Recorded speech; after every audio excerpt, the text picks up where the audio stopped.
A Mishkan, que é o tabernáculo, era dividido em 3 partes. Nós vemos ali o átrio e temos também o HaKodesh, que seria o lugar santo, e HaKodashim, que seria o lugar santíssimo.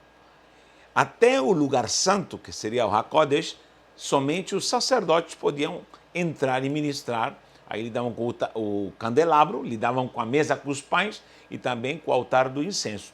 Mas no HaKodashim, que seria o santo dos santos, onde estava Aaron Abrit, o Aaron Abrit, que seria a Arca da Aliança, somente o Kohen Gadol, o sumo sacerdote, podia entrar aí somente uma vez por ano. Você já sabe disso. Agora, há um mistério glorioso nessa entrada no HaKodashim, quando o Kohen Gadol adentrava ali um processo sobrenatural. Me faltaria tempo para explicar passo por passo, mas com certeza Deus estava querendo dar uma figura daquilo que Yeshua HaMashiach, o nosso Salvador, o nosso Kohen Gadol, estaria fazendo através do seu sacrifício. Isso é algo fundamental para que entendamos o que temos como direito agora em Cristo Jesus, em Yeshua HaMashiach, como o nosso rei, como o nosso cordeiro, como o nosso Kohen Gadol, como o nosso Mishkan, como o nosso tabernáculo, porque ele é tudo, na verdade. Ele é Aaron Abred, ele é a Arca da Aliança, ele é o candelabro, ele é a mesa, ele é tudo, tudo. Então nós precisamos analisar passo por passo tudo isso. Repito, eu vou dar somente uma pincelada para que você saboreie o porquê devemos entender esse passo a passo, para depois entendermos o real sacerdócio de Hamelachim, que seria o rei dos reis, agora como o sumo sacerdote Kohen Gadol, não segundo essa ordem levítica, mas segundo a ordem de Melquisedeque. Essa é uma linhagem real. É aí onde Deus entrega o seu filho, Yeshua HaMashiach, para morrer por nós. E ele é o sacrifício, ele é o cordeiro, ele também é o tabernáculo, como falei, só que ele também é o Kohen Gadol que adentra de uma vez por toda no Santo dos Santos. E ali ele vai nos devolver a realeza, a excelência do reino. Muita gente não entende por que esse Kohen Gadol, que é agora um real sacerdócio, precisa adentrar de uma vez para que se rompa o véu e nos devolva a realeza que outrora o Adão, que seria o Adão, perdeu quando estava no Éden e, logicamente, foi destituído por seu pecado. Nós precisamos ver isso. Então, Deus estabeleceu, de uma forma passageira, transitória, o sacerdócio levítico para que fosse uma sombra daquilo que realmente precisava acontecer no mundo espiritual. Isso que muita gente não entende.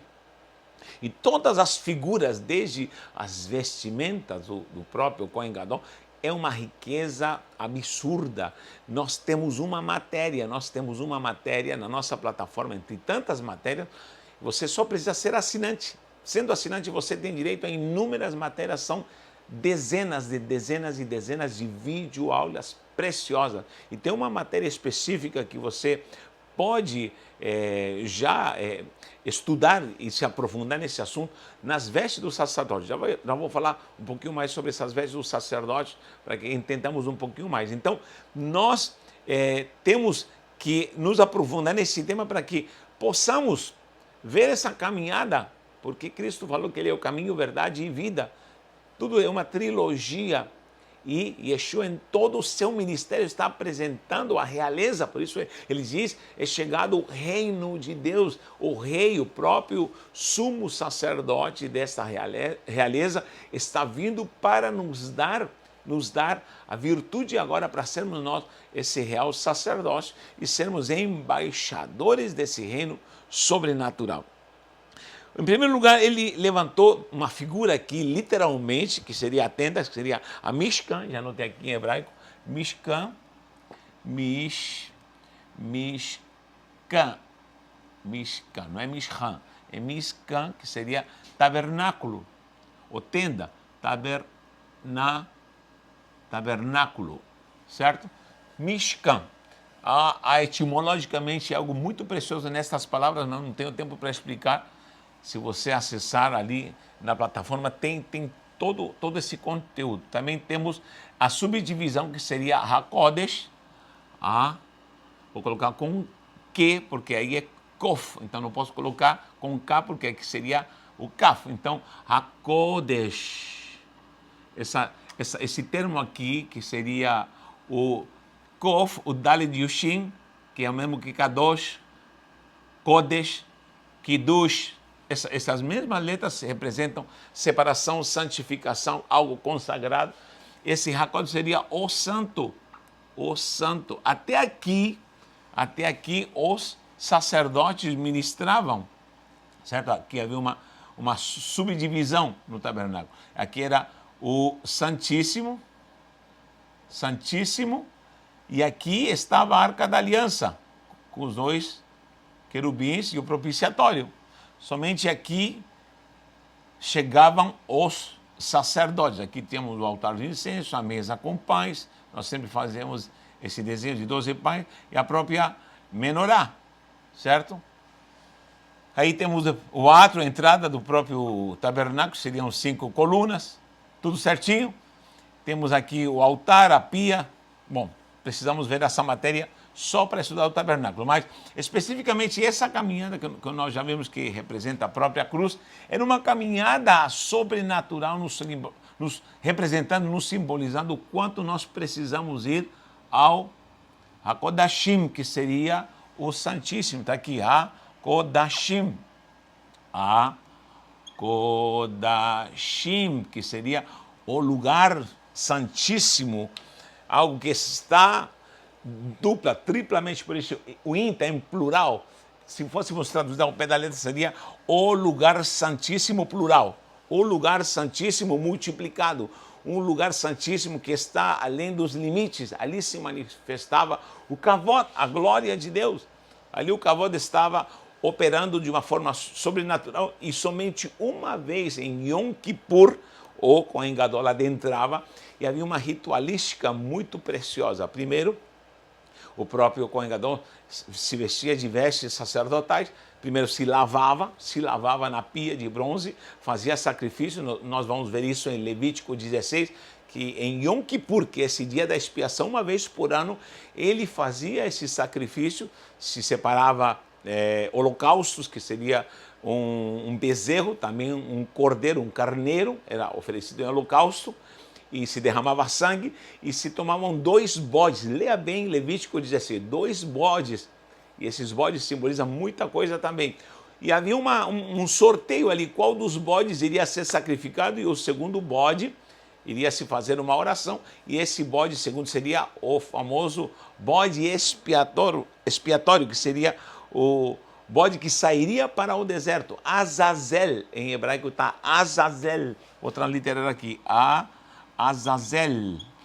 É outra matéria, se vamos falar só disso, vou ter que dar uma aula só de Azazel, e o que simboliza Azazel. Há muitos mitos sobre este bode expiatório. Muitos dizem que era uma manifestação demoníaca que entrava e nesse bode saía para o deserto, e ele se perdia no deserto e morria de fome no deserto, símbolo da expiação ou do esquecimento dos pecados do povo.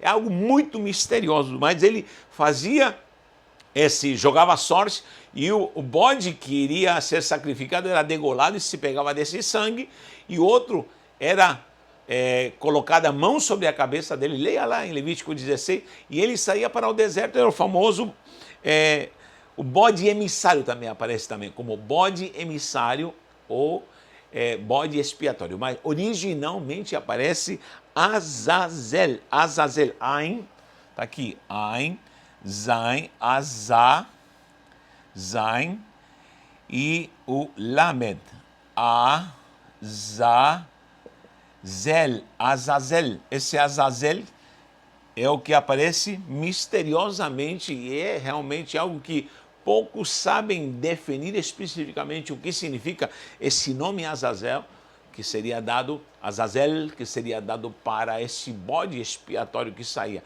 Uma vez que já se fazia holocausto, os próprios sacrifícios ali, havia uma veste que o sumo sacerdote vestia. Você também precisa estudar e essa matéria está na plataforma, sobre os detalhes das vestes do sacerdote. É aí que começa o mistério dessa questão, começando com o Misnefet, que seria a mitra, Tzitz Zahav, que seria a coroa, uma coroa de ouro, escrito santidade ao Senhor. Você já leu isso. Cotonete, que seria essa túnica de linho. O efod, temos também o Rosh Mishpah, que tem uma matéria só também especificando sobre esse peitoral, que era uma chave de acesso fundamental que levava as pedras preciosas, trazendo toda a representação das tribos, dos filhos de Jacó, e também o Mirnassam, que seriam cuecas de linho. Tudo isso tem uma profundeza sobrenatural. Por que eu estou instando você a conhecer isso e se aprofundar? Porque aí você vê a riqueza da doutrina agora em Cristo, em Yeshua HaMashiach. Você vê agora o sentido, você vai ver uma aliança em Romanos, você vai ver uma aliança com Gálatas, você vai ver uma aliança agora com Hebreus, essa matéria preciosa. Então, você precisa conhecer essa profundeza e não ser simplesmente um leitor literal da palavra. Você precisa extrair uma exegese, uma riqueza e esquadrinhar as Sagradas Escrituras para que a sua vida comece a entender os direitos que você tem com toda essa simbologia e com o próprio sacrifício de Yeshua HaMashiach, que você vai ver em Hebreus, capítulo 9, você vai ver especificamente toda a detalhação ali do tabernáculo. Eu pessoalmente creio que é Paulo que escreveu Hebreus. Eu creio que não haveria outro rabino que poderia escrever aos Hebreus. Muitos dizem que é Apolo. Eu não creio que um grego poderia escrever com tanta autoridade para os hebreus. Somente um judeu de judeus como Paulo poderia escrever. Embora há uma diferença até no gênero literário, mas Paulo se qualificou ou caprichou e, tomado pela unção do Espírito, escreve com detalhes essa epístola aos Hebreus. E somente alguém profundamente conhecedor das Escrituras poderia escrever. É uma teoria, você não precisa estar concordando comigo ou talvez apoiando o que eu estou falando aqui. Eu estou dizendo que pode ser, eu creio que pode ser o Rabino Shaul, que seria o apóstolo Paulo, o qual foi criado aos pés de Gamaliel e vivia essa virtude, esse conteúdo, essa essência do judaísmo, e agora conhecendo a Yeshua HaMashiach, o qual se apresenta para ele, e ele é resgatado, é transformado, ele é salvo, ele é expiado, é transformado numa nova criação, e agora ele se dedica a trazer a virtude da doutrina. Gente, isso é precioso. Agora, o que me chama a atenção, uma das coisas que o Kohen Gadol carregava, além de carregar todo esse aparato, e ao mesmo tempo era uma veste de linho, e em Levítico 16, todas essas passagens que estou nomeando vão estar sendo anotadas no PDF. Em Levítico 16, você sabe que ele carregava esse cotonete. Cotonete era uma veste tubular que não tinha costura. Gente, não havia costura, muito menos remendo. E se você vê em João, preste atenção, em João 19, 23, você vai ver que Jesus Cristo, e João foi o único que acompanhou a Jesus até a cruz. Você sabe disso, que somente João. E ali em João 19, é o único, gente, o único que se destaca em falar que Jesus tinha essa túnica exigida para o Kohen Gadol, ali em Levítico, no dia da expiação. Aqui em João 19 diz claramente no versículo 23, os soldados, pois, quando crucificaram Jesus, tomaram-lhe as vestes e fizeram 4 partes, de cada soldado uma parte. Isso tem uma simbologia também. E pegaram também a túnica, esse é o cotonete que está escrito aqui em Levítico 16, no versículo 4 especificamente. Gente, isso tem uma harmonia sobrenatural.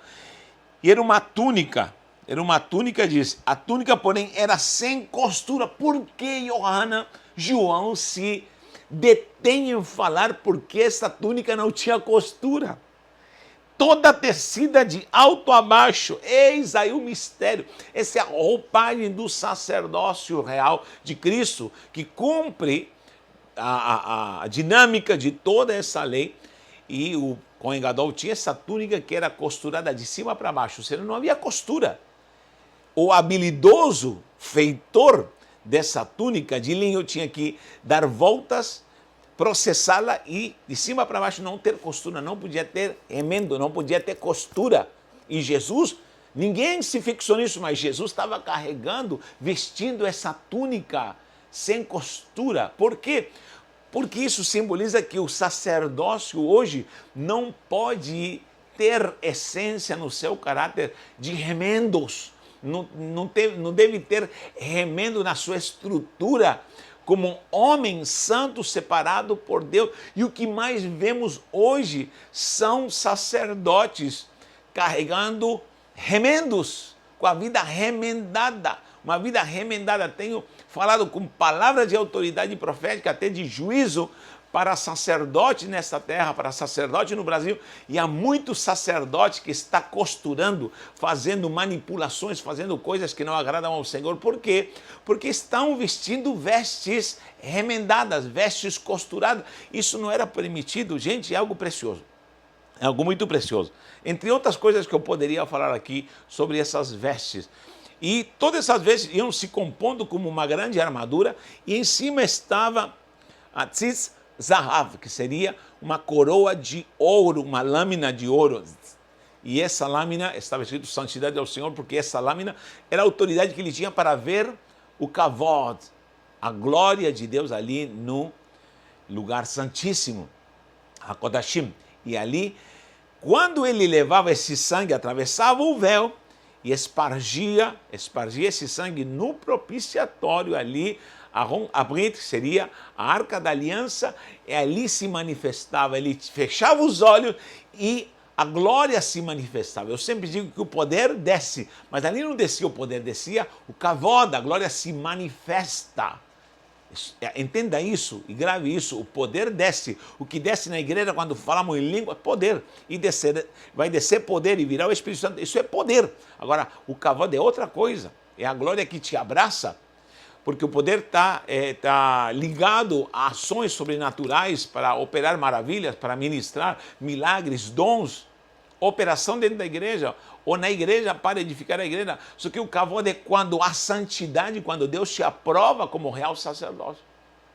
Há muitas histórias que dizem que o Kohen Gadol entrava com uma corda na cintura. Gente, isso não procede. Deleta isso, porque isso é invenção da carochinha. Alguns que dizem que no Zohar tem escrito isso, e também na Idade Média se corroborou e se acharam escritos falando sobre isso, mas esquece, isso não está na Torá, não está nos preceitos judaicos e muito menos nas Sagradas Escrituras em qualquer âmbito. Então, não podia um sumo sacerdote morrer.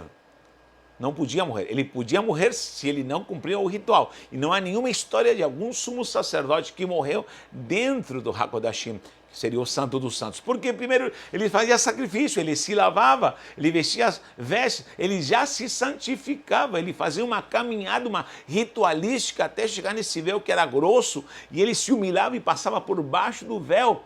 Passava por baixo do véu.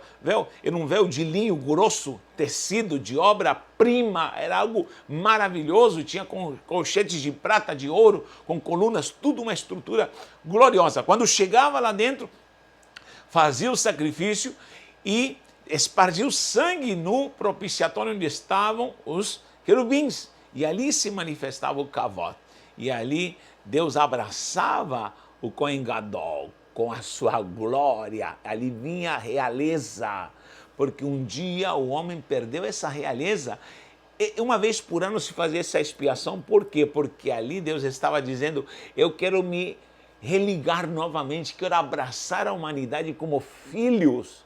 Então isso se fazia todo ano, era um ensaio, mas agora Hebreu diz que ele entrou de uma vez por todas. Olha o que diz Hebreus, bendita a palavra de Deus. Olha o que diz em Hebreus, no capítulo 9, a partir do versículo 11. Todo o capítulo 9 vai falar sobre isso, mas 11 diz: quando porém veio Cristo como Kohen Gadol, como sumo sacerdote, dos bens já realizados, mediante o maior e mais perfeito tabernáculo, não feito por mãos, quer dizer, não dessa criação, não por meio de sangue de bodes e de bezerros, mas pelo seu próprio sangue entrou no HaKodashim, o Santo dos Santos, uma vez por todas, tendo obtido eterna redenção.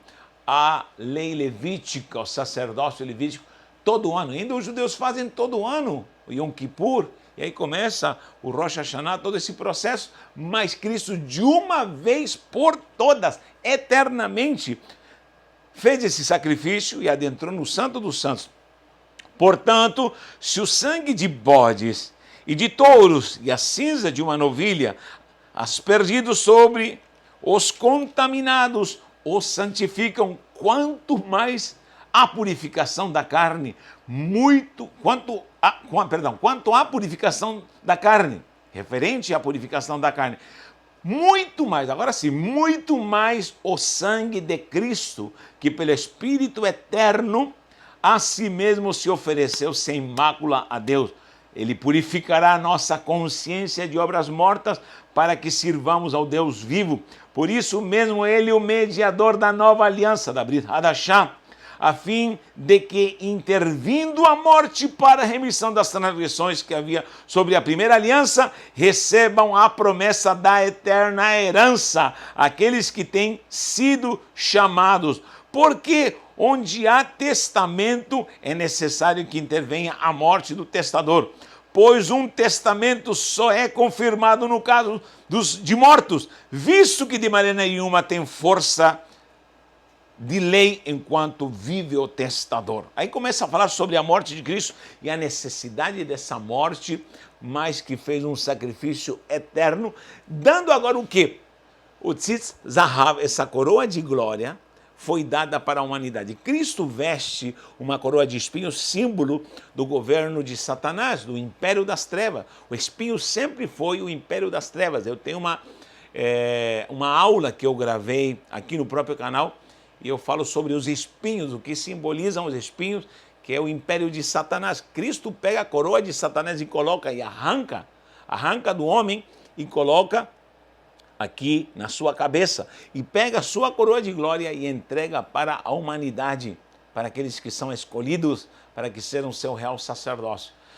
E aí acontece esse milagre, agora na cruz, porque na cruz, ali ele está no Santíssimo, e ali no Santíssimo está recebendo a virtude e a glória de ser aprovado, porém o Pai vira o rosto para o seu Filho. E o que acontece? Ele se carrega de pecados, mas não eram pecados dele, eram pecados nossos. Ou seja, Cristo, Yeshua HaMashiach, faz uma troca. O Pai não pode mais olhar para ele. Por quê? Porque ao invés da coroa de glória que o Kohen Gadol precisava ter, ele estava com coroa de espinho. E ele devia estar todo purificado, ele está cheio de pecado, mas eram seus e os meus pecados. E o que aconteceu com a roupa de vestes sagradas? Ele pega essas vestes sagradas e dá para você. E a coroa, que é a Tzitz Zahav de glória, passa para você. Agora o Pai olha para você e vê você coroado de glória e vê você com vestes sagradas, porque ele se entregou por você. Por isso o apóstolo Paulo diz, ele se tornou pobre para enriquecer a muitos. Essa é a riqueza da realeza que nós temos agora em Cristo Jesus. E nós precisamos entender cada processo deste estudo. Te convido para estudar conosco ali e ser um assinante para que você possa estar crescendo, se aprimorando e entendendo mais aquilo que coisas que eram literais, figuras materiais, possam te revelar aquilo que realmente Deus quer falar ao seu coração. Me falta tempo, mas tenho certeza que Deus vai te edificar. Venha estudar conosco. Deus te abençoe em nome de Yeshua HaMashiach.